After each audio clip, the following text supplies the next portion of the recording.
Hey there, beautiful people. I'm Tracy Rigdon, and this is the Contrast Project Lounge podcast, season 4. Are you guys ready for this?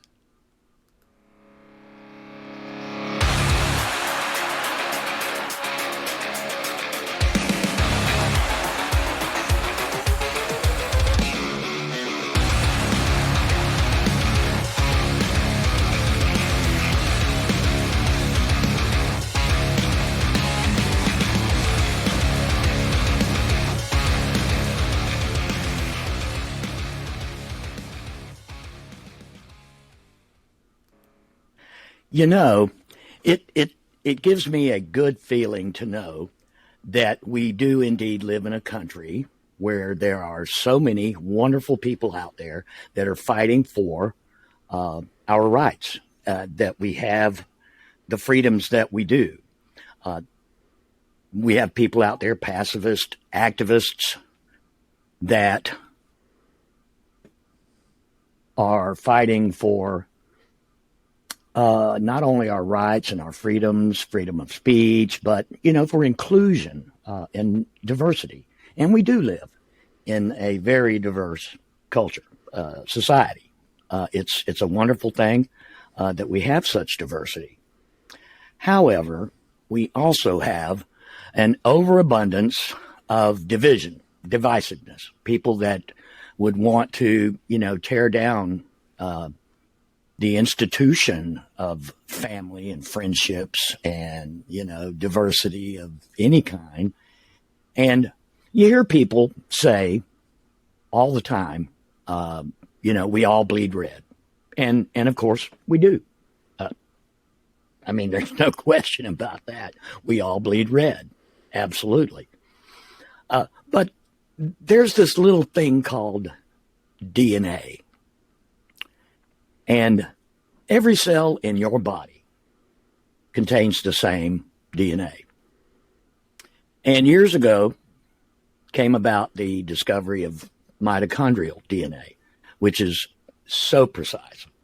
It is like magic in discovering people's backgrounds, their family, even health and wellness issues that can be, dated back, through DNA, matching, any number of markers that someone in your family may have. And mitochondrial DNA is used because of its precise nature in, the world of forensics.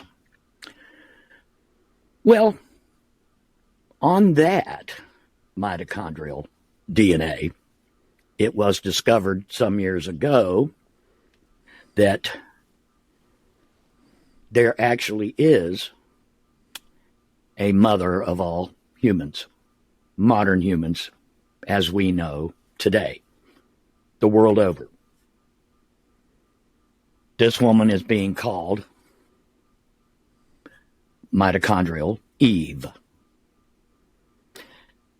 The Eve gene.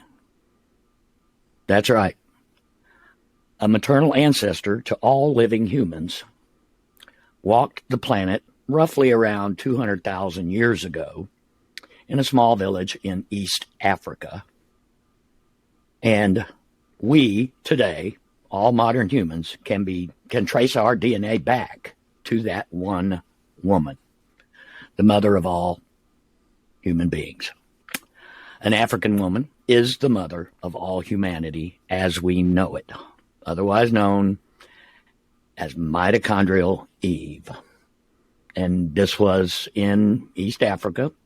So are we of African descent? We are. We all are. Was she the first woman on the planet? No. Humanoids were dated back some 2 billion years. And she walked the earth some 200,000 years ago. Now, this is not to be confused. She is not to be confused with the biblical Eve. They gave her that name basically because she is the mother of all humans. It made sense. Every black woman today has the Eve gene. Every black woman on the planet today has the Eve gene. In fact, a woman in North Carolina found that she had the Eve gene, and she could date back to her lineage that she was actually descendant from the Gullah Geechee people. And that was interesting in and of itself to her. Much less the fact that she is in the lineage of the mother of all humans. We are all related, and we should treat each other as such. Family, again, was the first man a black man? The short answer is yes. He most certainly was. A dark-skinned man who walked the planet and had brown eyes. They have discovered that at the time, all black people on the Eastern African Saharas, the other side of the Sahara, were black and had brown eyes. Now, at the time, there was migration, of course. People migrated to other continents over the years. And, of course, there was some interbreeding. And the Neanderthals came to be and lived at a higher elevation. And they more than likely had lighter skin, lighter hair, and lighter pigmented eyes. It is said that the Europeans mostly do have the blue eyes. And now there are variations of blue color. You know, people say hazel eyes and that kind of thing. And green eyes are amongst the rarest on the planet. Green and blue eyes. Blue eyes being the second rarest occurrence. People like myself, a ginger, a redheaded guy. I guess I'm a descendant of Neanderthals with red hair and blue eyes and light skin. But again, we all bleed red. We should all treat each other as such. And so the next time that you happen to hear someone say, a brother from another mother, well, you are.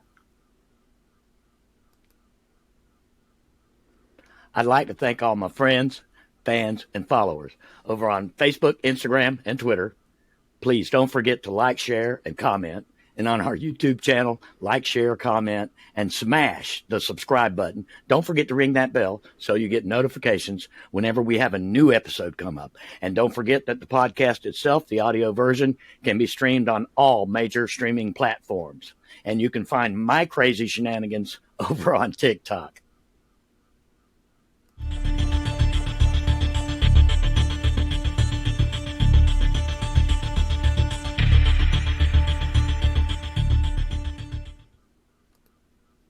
Updates in the news. Well, it's an ongoing saga. The news that just keeps on coming back, and it evolves almost on a daily basis. It's the war, the attacks on education, public education. And there are so many factors to that. Of course, we know that.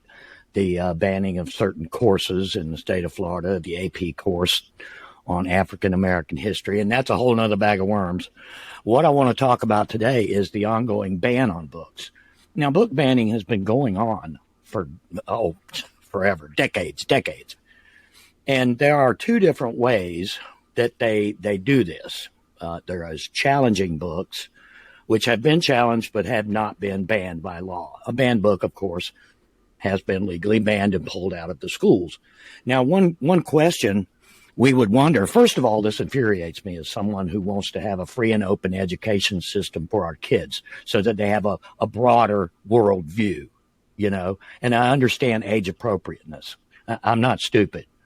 I understand that certain books are not appropriate in many households, not appropriate for very young minds full of mush.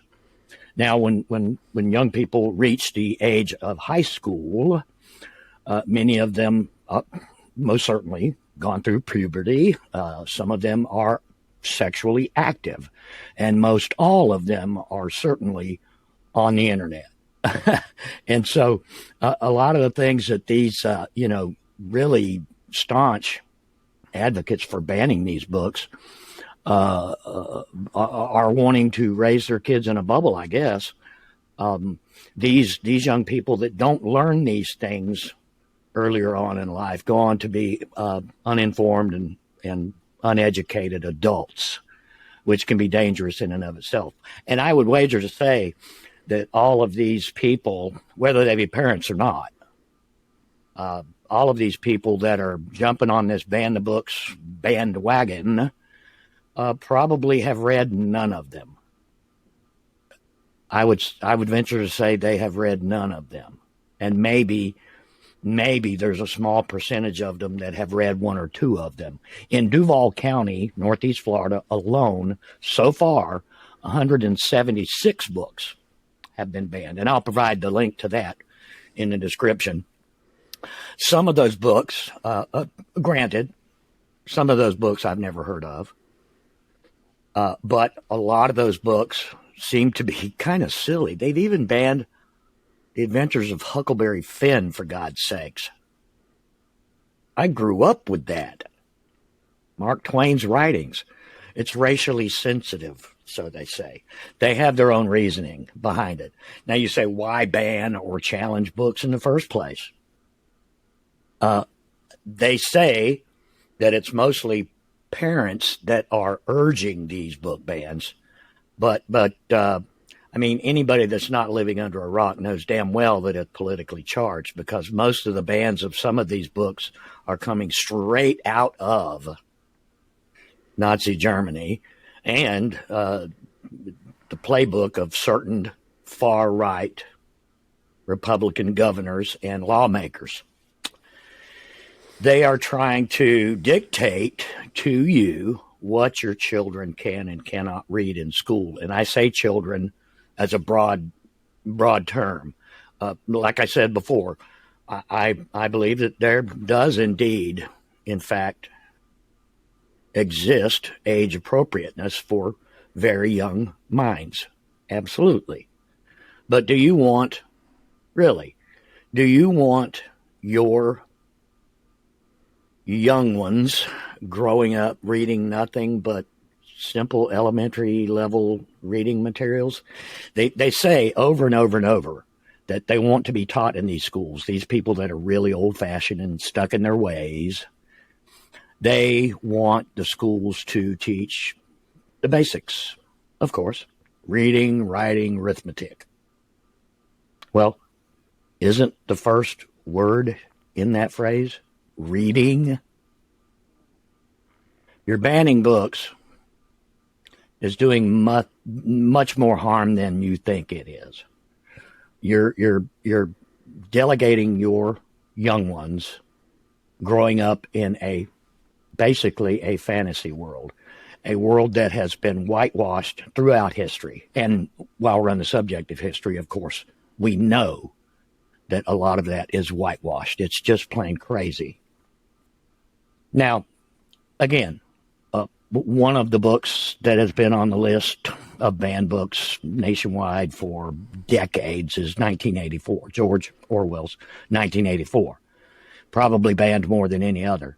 But there's also a book by Maya Angelou that has been challenged more than any other book in modern history, and that is I Know Why the Caged Bird Sings. And it has been banned and challenged ostensibly for vulgarity and sexually explicit material.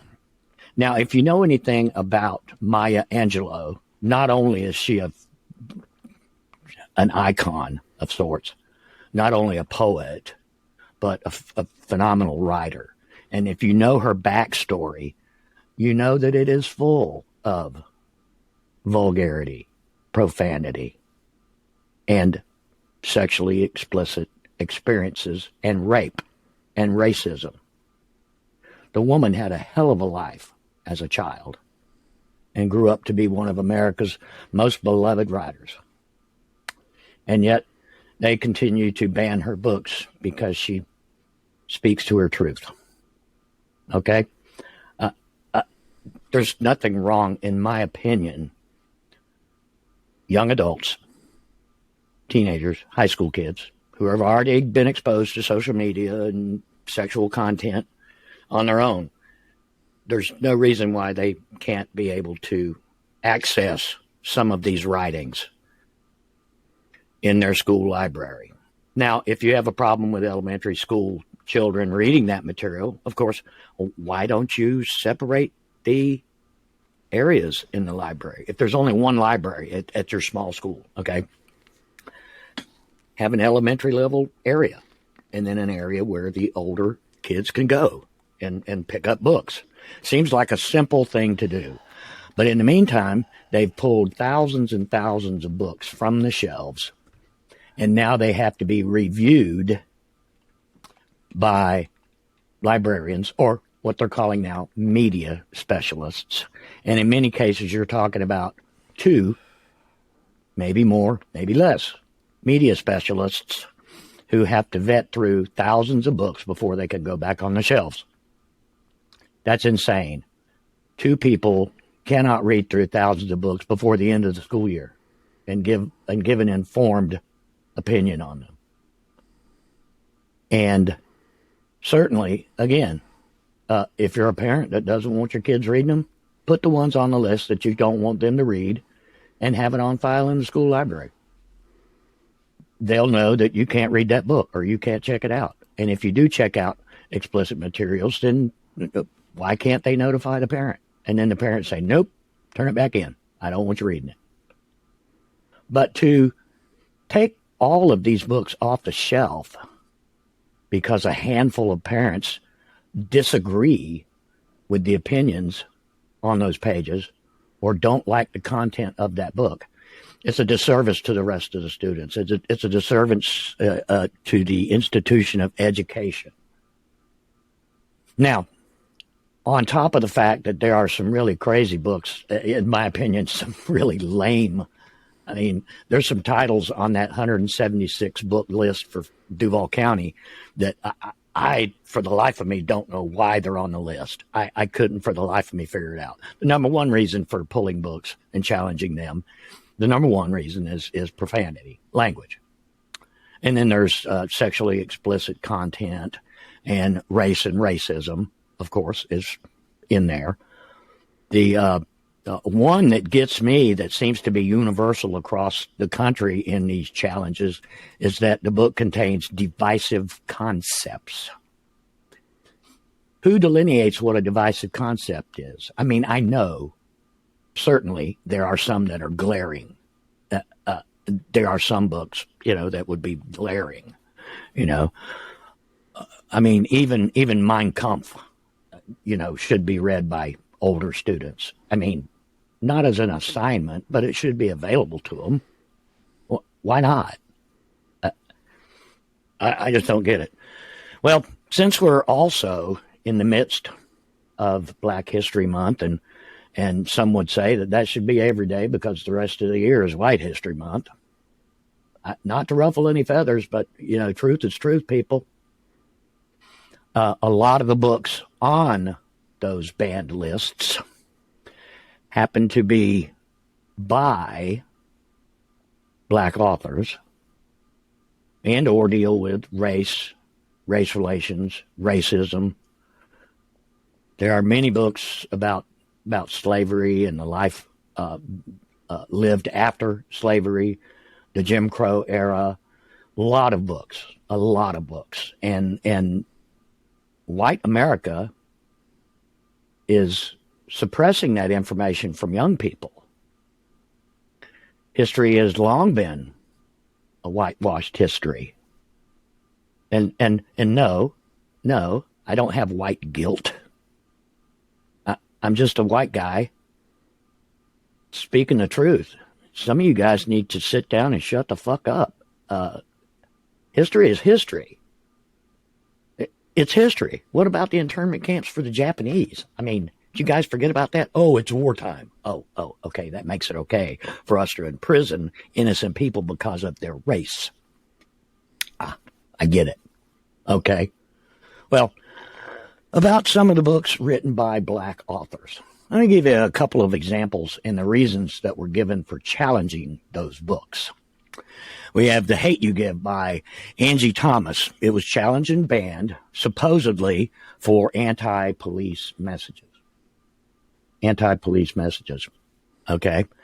And then I Know Why the Caged Bird Sings, Maya Angelou, right up there at the top of the list of black authors who was banned, ostensibly for vulgarity and sexually explicit material. There was The Color Purple. Believe it or not, The Color Purple. And I think, I suppose it just makes white people uncomfortable to see slavery scenes and black people treated like crap. It should make you feel uncomfortable, but it shouldn't be banned. It should make you feel uncomfortable. It was challenged frequently and banned because of its sexual and racial content. Well, there is some sexual content and there's some racial content in it. Go figure. Stamped, Racism, Anti-Racism, and You, Ibram Kendi and Jason Reynolds. It was challenged for vulgar language and discussions of race. Discussions of race. So, they want to ban a book because it discusses race. My goodness. The Bluest Eye by Toni Morrison. And I have some quotes by Toni Morrison, by the way, about banning books and so forth. So we'll get to that later. Morrison books have frequently been challenged. Toni has written several books. This one was written in 1970, and it was basically for its graphic content. Graphic in what way? So, sometimes books have graphic content. Sometimes books have a lot of graphic language. But aren't many of these kids exposed to graphic language at home on a daily basis by some of these people, the same ones that want to ban the books? Tell me they're not. Tell me they never hear a curse word at the house, or doors slamming, or someone getting popped in the mouth. Tell me they don't. Yeah. You're squeaky clean. Those glass houses you're living in. Yeah. Beloved by Toni Morrison, another one of hers. The New Kid, Jerry Craft. It was banned because it was supposedly had elements of critical race theory in it. Again, another topic for another day, and we will be talking about that. And we're going to be talking about the AP courses as well. I mean, I could go on and on and on, and I'm going to leave you a list in the description of this podcast. You'll have a complete list of where to find these books, where to find banned books. I encourage you, if you look at these lists, to make it a point to pick up a few of them and read them. If you can't read every single book on that list, fine. But I behoove everyone to do so. It might even spark a cottage industry, people writing books for the sole purpose of being banned. Wouldn't that be something? Get some of our more graphic writers to put together material that is sure to be banned. I'm surprised. There are banned bookstores online. You can find them. And I'm surprised that actually Amazon hasn't put together an entire section of banned books. That'd be something, wouldn't it? You might see finally some of these banned authors starting to make a little bit of change for their efforts, right? Support your local authors. Support your black authors. Support your authors that are on the banned list. Make a point to do so. If you're in a book club, Bring up a banned book and say, hey, guys, let's read this. Yeah.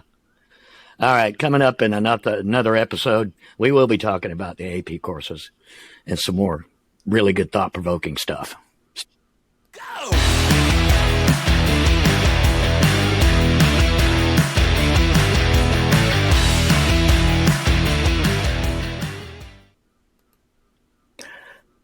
Okay.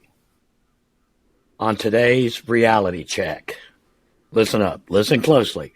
For those of you in the back of the room, woke is not a dirty word. Okay? Woke is not a dirty word. To be woke is not a character flaw. And nowadays, everybody on the far right is weaponizing the term and weaponizing what they're calling woke ideology. Woke stems from an early African-American vernacular. I was asleep and now I'm woke.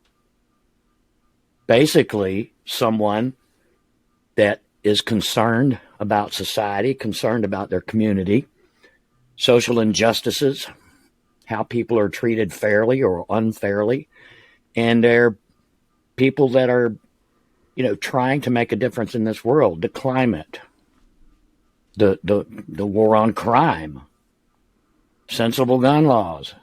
These are people who are, in its essence, in its definition, people that are woke. It's not a dirty word, people. And if you are woke, celebrate it. If you are woke, it is not a character flaw. Pay no attention to the naysayers. Pay no attention to those who would call you names. I remember when I first became aware of the woke culture, I had heard of it, many years ago. However, became interested in it and, followed it kind of loosely on and off since about 2015. It's been around a lot longer than that. However, it hit the mainstream. In fact, Oxford Dictionary added woke to their dictionary in 2017. So it's a fact. It's a recognized ideology. It's not just a cult. It's not a culture. Woke people are not trying to tear down this country. In fact, the exact opposite. So, again, reality check. Reality check. Woke should never be weaponized like it is by the people on the far right. You hear it on Fox News all the time.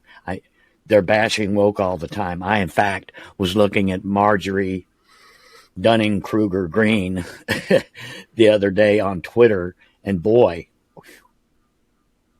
she is anti-intelligence. If there's a way to describe her, some of the stuff that she tweets, some of the stuff that she says on video, some of the stuff that she says on Fox News, on camera, it's mind-boggling. Reality check. Woke people are not the enemy of the state. They're not the enemy of this country. They're not trying to tear down your country. People that are woke and live the woke lifestyle, people that live in that, are only trying to make things better for everyone. They're not trying to separate everyone like MTG wants to have a divorce in this country. They are not. Woke is not a dirty word. If you are woke, you do not have a character flaw. If you are woke, celebrate it. Tell people. If you're uncomfortable with wearing a woke t-shirt, well, okay, fine. Living the lifestyle, being in the front lines, vote on voting day. Voting starts at the local level. So if if you think your vote doesn't count, vote hard and heavy, especially if you're someone who is on the left living in a red state. Yes, in red states. I live in a red county, and outnumbered 2-1 at least in this county. So every vote does count. Every vote counts. Be woke, stay woke. I once was asleep, and now I'm woke. In my closing thoughts, I want to let you know that I love each and every one of you, and I want everyone to take heed to what is happening in this country today, on a local level, in your backyard. Whatever is happening to you right now is a direct reflection of what is happening in society. Take care of yourselves and each other. Until next time, peace.